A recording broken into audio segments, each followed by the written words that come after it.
नमस्कार प्रेक्षकांनो, मालिकेच्या आजच्या भागामध्ये आपल्याला पाहायला मिळणार आहे की कला ही अद्वैतच्या प्रेमात जशी आता बुडत चाललेली आहे.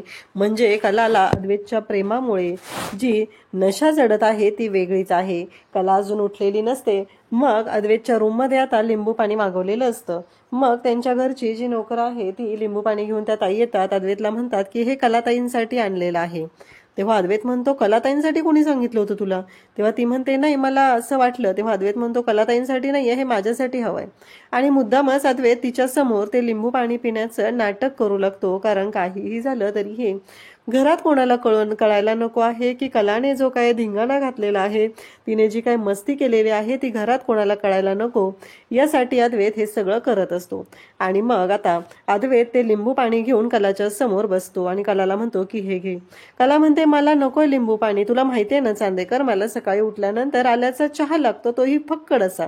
मला लिंबू पाणी नको आहे, असं कलाचं म्हणणं असतं. तेव्हा अद्वैत म्हणतो, आपण जर रात्री छान असं जेवण केलेलं असेल ना, तर आपण रात्री आल्याचा चहा पितो. आपण जर रात्री दारू पिलेली असेल तर सकाळी ती दारू उतरण्यासाठी लिंबू पाणीच हवं असतं. त्यासाठी तो आल्याचा चहा आहे ना, त्याने ती दारू उतरत नसते. कला म्हणते, काय बोलतेस तू? तेव्हा अद्वैत म्हणतो, काय नाही बोलत, जे खरं आहे ना तेच बोलत आहे. तू रात्री काय धिंगाणा घातलायस ना ते बोलत आहे.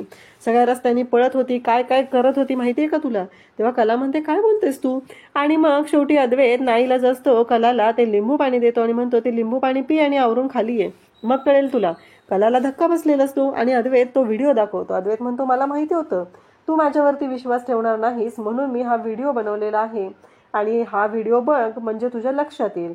असं इकडे आपल्याला पाहायला मिळतं. कला मात्र हे सगळं जेव्हा बघते तेव्हा तिला धक्का बसतो. कला म्हणते, हे सगळं काय आहे? आणि चांदेकर माझी किती काळजी घेतोय ना, म्हणजे हे यालाच तर प्रेम म्हणतात ना. म्हणजे चांदेकर एवढं प्रेमाने माझ्यासाठी एवढं सगळं करत आहे, एवढ्या सगळ्या गोष्टी तो माझ्यासाठी करत आहे आणि मी मात्र वेगळाच विचार करत राहते. हे सगळं कलाच्या डोक्यात सुरू झालेलं असतं. आणि कला म्हणते, मी अगदी तशा अवस्थेत होती तरीही चांदेकरनं माझी एवढी काळजी घेतलेली आहे आणि अजूनही माझ्यासाठी लिंबू पाणी वगैरे सगळं घेऊन आलेलं आहे. आता कला आवरायला घेते. सगळेजण खाली ब्रेकफास्टसाठी बसलेले असतात. आबा म्हणत असतात की रजनी, आज ना तुझ्या लेकाची हळद आहे, आता तू सासू होणार आहेस. तेव्हा रजनी म्हणत असते की हो आबा. रजनीला मात्र थोडंसं नवल वाटत असतं. काहीही झालं तरीही एक मोठी जबाबदारी असते. या जबाबदारीतून जरा खूपच टेन्शन आलेलं असतं. तेवढ्यात अद्वैत तिथं असतो, आभा तिथं असतात, त्याचबरोबर सरोज असते. सगळ्यांचं बोलणं चाललेलं असतं. सरोज म्हणत असते, काल रात्री तुमच्या सगळ्यांची पार्टी झाली वाटतं. तेव्हा आबा म्हणतात की हो, आणि आबा विचारू लागतात, तेव्हा पार्टी कशी झाली? तेव्हा अद्वैत म्हणतो की हो, छानच झाली.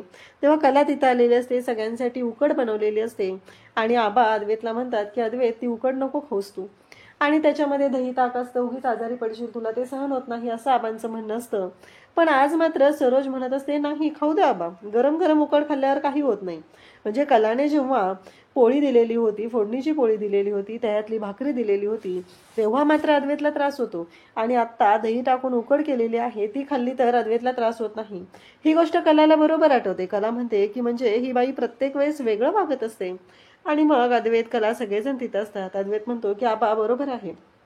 आई म्हणते ते अगदी बरोबर आहे.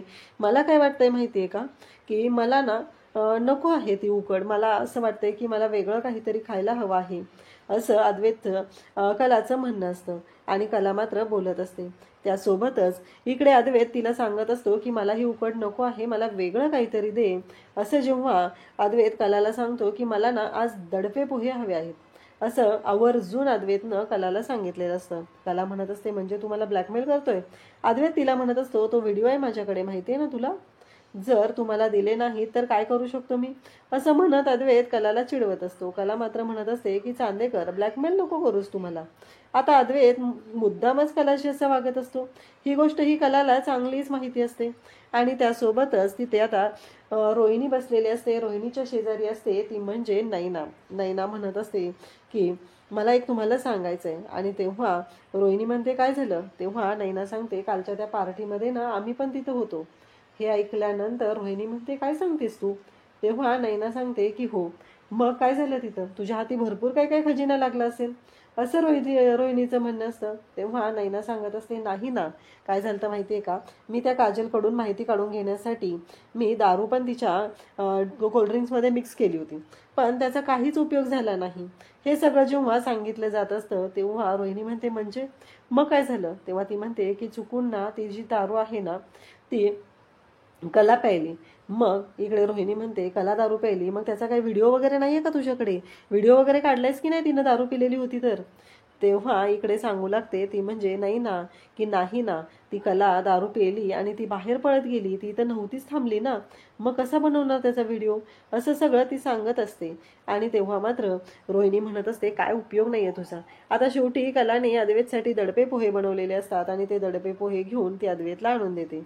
तेव्हा अद्वैतला लगेचच आबा बोलू लागतात की खरंच अद्वैत, नशीबवान आहेस तू, एवढी तुझ्या मनाप्रमाणे सगळं करणारी ऐकणारी बायको मिळालेली आहे. तेव्हा सरोजला राग येतो. सरोजला या गोष्टी अजिबात आवडत नाहीत. कलाला मात्र खूप छान वाटत असतं की आबांनी सांगितले, बायको म्हणून शब्द वापरलाय, त्यामुळं कला मात्र अगदी मोहरलेली असते. आणि मग आबा मत असं म्हणता क्षणी तिथे लगेचच सरोज म्हणते की कसं आहे, तिची ती लायकीच ती आहे ना, या घरातल्यांचं उष्टी खरकटी काढायची, सगळ्यांना काय हवं नको ते पाहायचं, हे सगळं सरोज बोलत असते. आणि तेव्हा मात्र इकडे कला म्हणते की कसं आहे माहिती आहे का, आपल्या माणसांसाठी काही करण्यात कमीपणा नसतो. आपल्या माणसांसाठी केलं तर त्याच्यामुळं काही लायकी वगैरे काढायची गरज नाहीये किंवा लायकी वगैरे निघत नसते. हे जे मी करते ते माझ्या माणसांसाठी करते, माझ्या घरातल्या माणसांसाठी करते, त्यामुळं त्याच्यामुळं कोणाला काहीच प्रॉब्लेम होण्याचा प्रश्नच नाही, असं कला स्पष्टपणे तिथं सांगत असते. आबांना पण खूप राग आलेला असतो, पण आबा म्हणतात की शांत. कसं आहे माहितीये का, काहीही झालं तरीही आज सोहमची हळद आहे, उगीच हळदीमध्ये काही राडा नकोय, असं आबा म्हणत शांत करत असतात. आबांना अजिबात आवडलेलं नसतं सरोजचं वागणं, परंतु आबांनी ठरवलेलं असतं की काहीही झालं तरीही सरोज कशी वागणार आहे हे आबांना चांगलंच माहिती आहे. प्रत्येक वेळेस ती कलाला वाईटच बोलत असते, ही गोष्ट आबांना चांगलीच माहिती असते. त्यामुळं आबा परिस्थिती हँडल करण्याचा प्रयत्न करत असतात, कारण आबांना माहिती आहे की सरोजला कसंही समजवलं आणि काहीही समजवलं तरी सरोज त्याच पद्धतीने वागणार आहे. त्यामुळे आबांनी तो विषय तिथल्या तिथं थांबवलेला असतो. सोहमला म्हणतात की आवरायला घे, कारण आता हळदीची तयारी करायची आहे, सगळेजण आवरायला घ्या. तेवढ्यात आता संगीता दिनकर दोघंही तिथे आलेले असतात. आल्याला नमस्कार करतात. हळदीची छान अशी तयारी झालेली असते. आणि मग कला जी आहे ती बाकीची तयारी करत असते, ती तिथून चाललेली असते. अद्वैतही काहीतरी काम करत असतो आणि नेमकं जाताना कला आणि अद्वैत दोघं एकमेकांना धडकतात. कलाचा तोल जातो आणि अद्वैत तिला सावरतो. आता मात्र खरी मजा इथं होणार असते, कारण अद्वैतनं कलाला सावरलेला आहे. ह्या गोष्टीचा राग मात्र आलेला असतो, तो म्हणजे सरोजला. सरोजला ही गोष्ट अजिबात आवडलेली नसते, कारण सगळ्यांच्या समोर अद्वैत आणि कला, म्हणजे कला जी आहे ती अद्वैतच्या मिठीत आलेली असते आणि ही गोष्ट काही केल्यास सरोजला सहन होत नसते. आणि सरोजला मात्र खूपच राग आलेला असतो आणि सरोज त्या दोघांकडे पाहत असते. अद्वैत आणि कला एकमेकांमध्ये हरवून गेलेले असतात, त्यांना भानच नसतं, ते दोघं एकमेकांकडे पाहत असतात.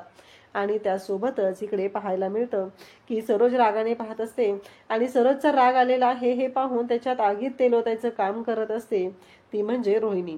रोहिणी म्हणते, मला ना बघवतच नाही, आता नक्की कळतच नाहीये की काय करायचंय. कसं आहे, अति चाललंय ना यांच्या दोघांचं हे सगळं. आणि ही मुलगी ना अद्वैतला बघितलं ना प्रत्येक वेळेस कशी स्वतःच्या जाळ्यात अडकवत असते, हे सगळं ती बोलत असते. आणि तेव्हा मात्र सरोजला राग आलेला असतो.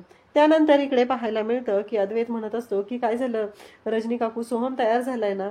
हो, सोहम तयार झालेला आहे असं ती सांगते. आणि त्याच वेळी इकडे इकडे संगीता जी आहे तिने बॅग आणलेली असते आणि ती काजलला बॅग देते आणि म्हणते, हे तुझ्यासाठी कपडे आणलेत. कसं लग्नात घालायला कपडे नव्हते ना, म्हणून हे बॅग घेऊन आले तुझी इथं, असं म्हणत तिने बॅग दिलेली असते. आता सोहम जो आहे तो तयार होऊन आलेला असतो आणि कलाचं लक्ष काजलकडे जातं. काजल एवढी का भावूक झाली हा प्रश्न कलाला पडतो. कला मात्र काजलकडे पाहत असते. काजल टेन्शनमध्ये आहे, काजल रडवेली झालेली आहे हे लक्षात येतं. आता आबा म्हणतात की चला जा रजनी, औक्षण करून घे जा, असं आबा सांगत असतात. तेव्हा मात्र रजनी म्हणते की सोहमला बहीण असते तर बहिणीनं पहिलं औक्षण केलं असतं ना.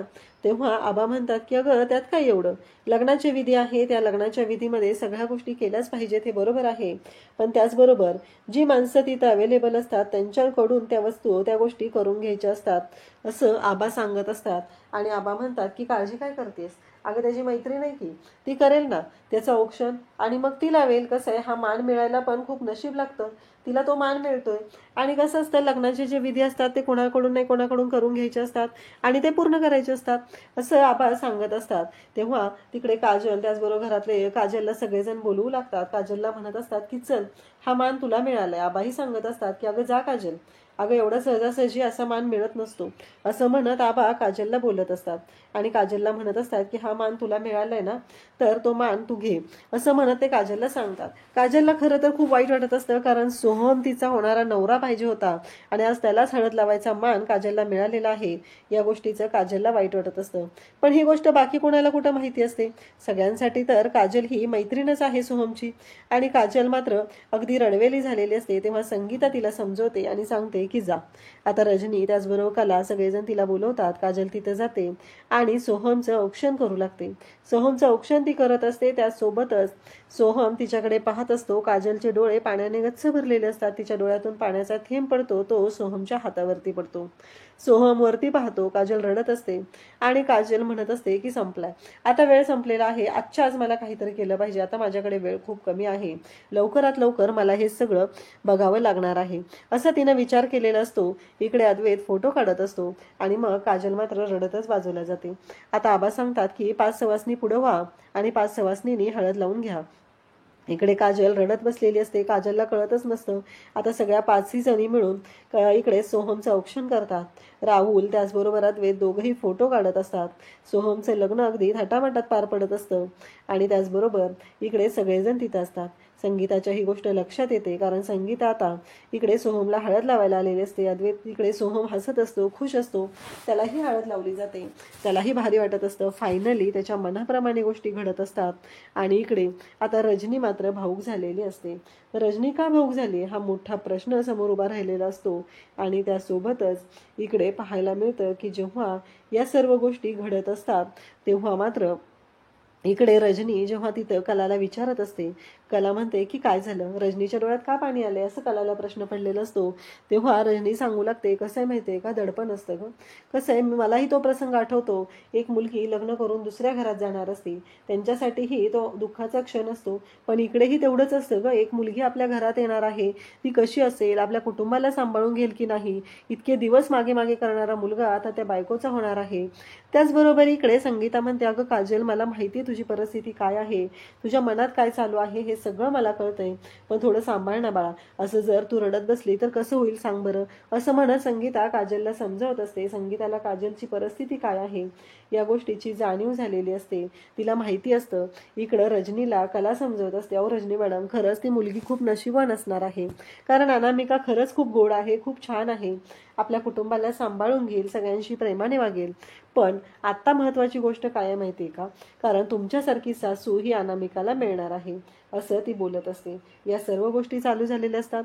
आणि इकडे आता रजनी रडत असते. तिला कला समजवत असते. कला म्हणत असते की काहीही झालं तरीही रजनी मॅडम, आत्ता मला सांगा की मान्य मला या कुटुंबामध्ये नवीन व्यक्ती येणार आहे, एवढ्या सगळ्या गोष्टी घडत असतात, एवढं सगळं पटतंय मला, पण एक महत्वाची गोष्ट तुम्ही लक्षात घेताय का, काहीही झालं तरीही तुमच्यासारखी सासू मिळणार आहे म्हणजे ती खरंच खूप नशीबवान आहे असं कला तिला सांगत असते. इकडे काजल पण खूप रडत असते. तिला खूप वाईट वाटत असतं, कारण काजलसाठी हा जो प्रसंग आहे तो खरंच खूप अगदी वाईट आहे. तिला मनापासून सोहमवर प्रेम करत आहे, सोहमचंही तिच्यावरती प्रेम आहे, ही गोष्टही तिला तेवढीच माहिती आहे.